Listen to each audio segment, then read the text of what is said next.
Hi, it's Allie again. As you can tell, it's a little easier to talk today. I'm a little less swollen, but in general, because of Lyme disease eating away at my face, it is pretty hard to talk in general, but that is my jaw. Those are all the screws in it, and those circles are a bunch of cysts that in April they didn't really know what the cause of it was until they went in last month and did my spinal tap and found the Lyme in my CNS, or my spinal fluid, and it's in my spine and brain, so it shows up where it's at. But you know it is what it is. But you'll notice I have all this going on, and I'm hooked up to a seizure machine for 2 days, and they're just it's all over my head and stuff, and there's a camera over there in the corner. They're just monitoring my seizure activity. But yeah, that's what's going on. And you'll notice one of my eyes is slightly bigger than the other one. This one is actually the one I'm losing most of my, lost almost all of my vision in it. It's like directly cut in half almost. But this one, there's like spots every now and again because my optic nerve is damaged. But what are you going to do? You have spine-eating, brain-eating bacteria. And, people fight me on this all the time because neurological Lyme, CNS Lyme, the kind I have, is only in 10 to 15% of people with Lyme disease. It is late stage, end stage Lyme. It's very serious. You can have neurological symptoms before it's in your spine and brain. So a lot of people will assume unknowing, they have no idea. Like, end stage Lyme is very bad.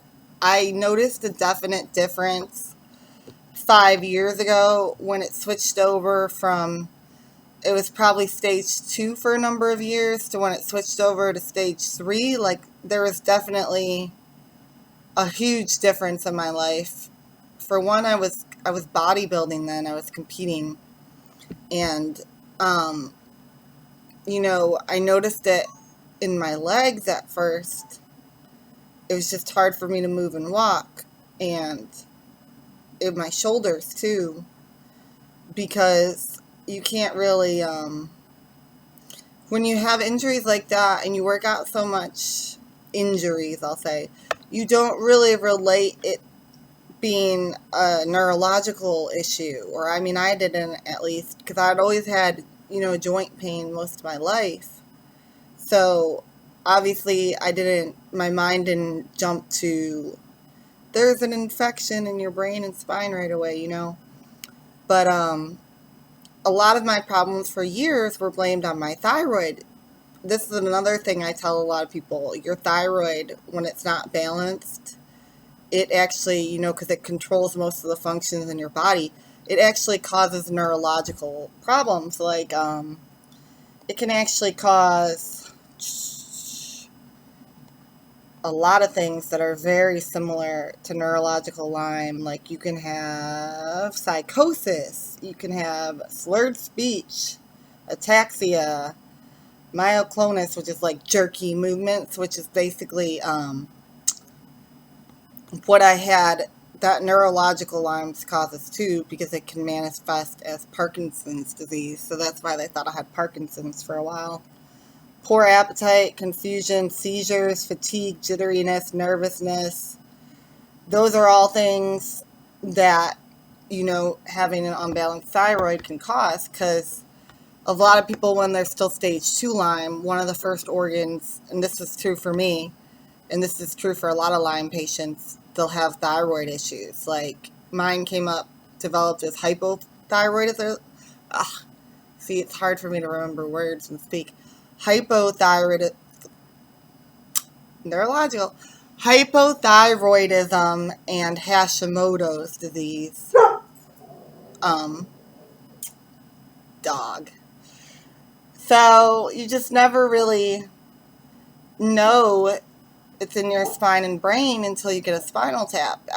I mean, you'll know because, like, for one, mine was imitating a stroke, but it actually wasn't really, because according to this government study last year, 76% of CNS Lyme patients will actually have a real stroke, followed by a transient ischemic attack.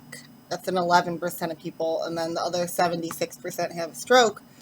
So when I was admitted to the hospital and couldn't walk for 6 weeks, they thought I had a stroke at first, but there was no brain bleed, because it's not, it's not typical. It can imitate every single neurological disease and condition in the world, and you just don't really know what's causing it until it shows up in your brain and spine. But you'll definitely know the difference between, in my opinion, being stage 2 Lyme, which I was for very many years, and stage 3. Because when I was stage 2, I was still living a pretty good life. I was still pretty functional. I had pain, but it was always blamed kind of on my thyroid. And sorry, I'm so itchy. I'm always so itchy. Like, that is something consistent from my childhood. Actually, that was one of my first symptoms when I got misdiagnosed with ADHD. I was like 7 or 8, and I guess I was sitting in class and kind of like not really paying attention, and I was like scratching my head so bad. I was scratching bald spots into it. And the teacher told my mom, hey, there's something going on, you might want to get her evaluated. And of course, they took me to like a child psychologist, because, it couldn't possibly be some medical condition. It had to be some deep-seated kind of mental issue. Like, that's where their mind always jumps to first. But no, I was just really freaking itchy. Like, I was scratching my head.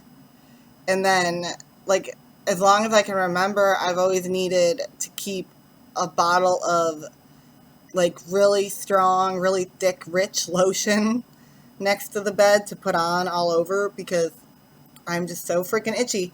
But, people with thyroid disease, they're itchy too, like, because your thyroid can do that too. But, like, 5 years ago, when my endocrinologist finally balanced my thyroid, I knew for sure. I'm like, okay, there's something else going on, because when you have one autoimmune disease, you can have others.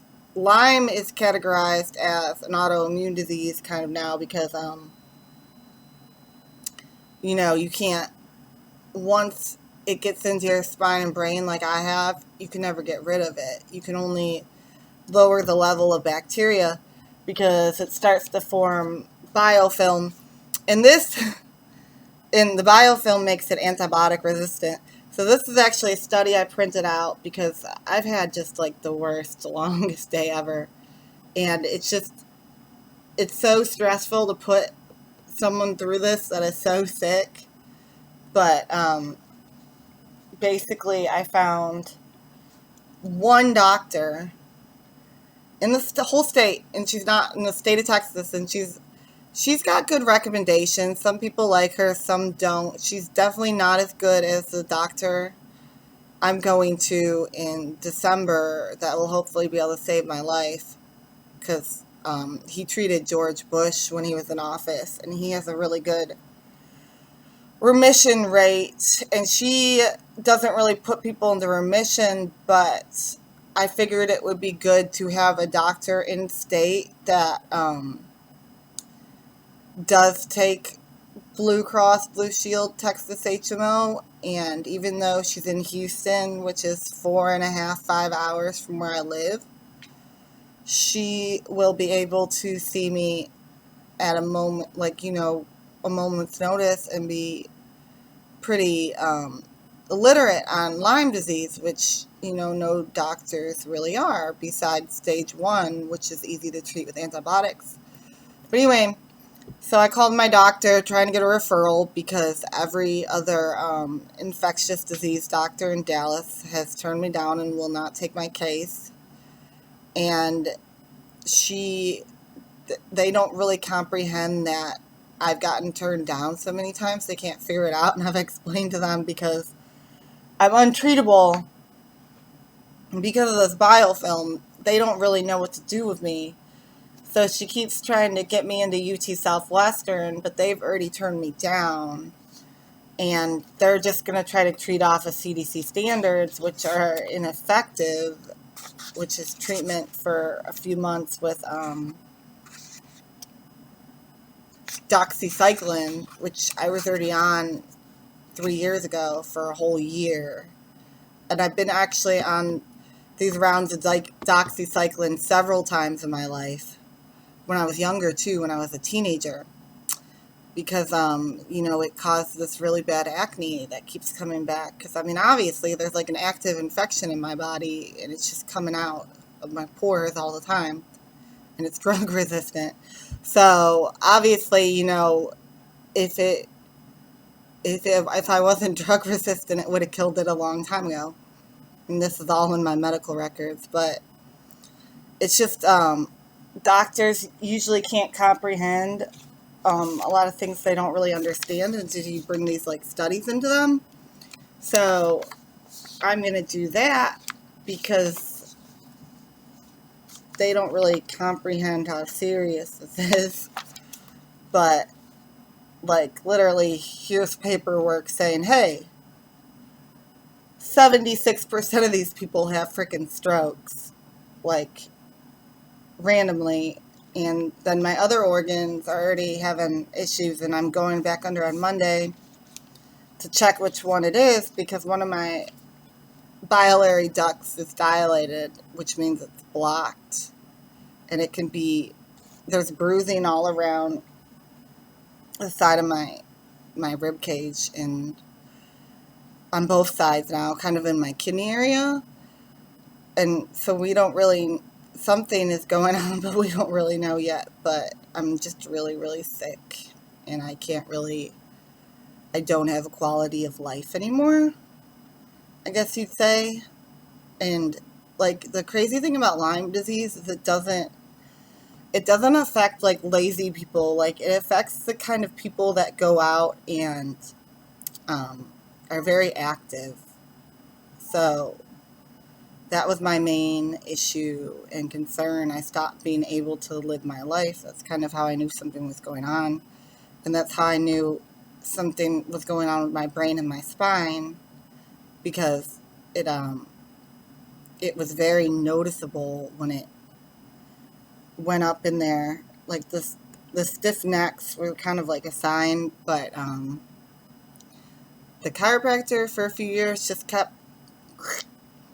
which is very bad to do when you have Lyme disease and slip discs in your neck and, narrowing of your spine because of it. It's just not, I don't really believe in chiropractic care anymore for Lyme disease, but yeah, I have more reasoning to that. But that's what's going on now. I'm going to see what this reads out as and hope and pray that I can make it to December 10th, because I'm really not doing that great. So hopefully, if my doctor won't give me the referral to this doctor in Houston, I can call insurance and override it, because she's in network. She's willing to help me, just try whatever's possible, which there's only a few doctors in the nation right now that are. and I would really like to not continue to have my body keep shutting down. But please go visit my fundraising site, and my full story is kind of on there, and share it just so people can kind of know the realities of what Lyme disease can actually do to you. Because, I mean, until 2 weeks ago, I didn't know what this was. I thought I had MS. So, see y'all later. Bye.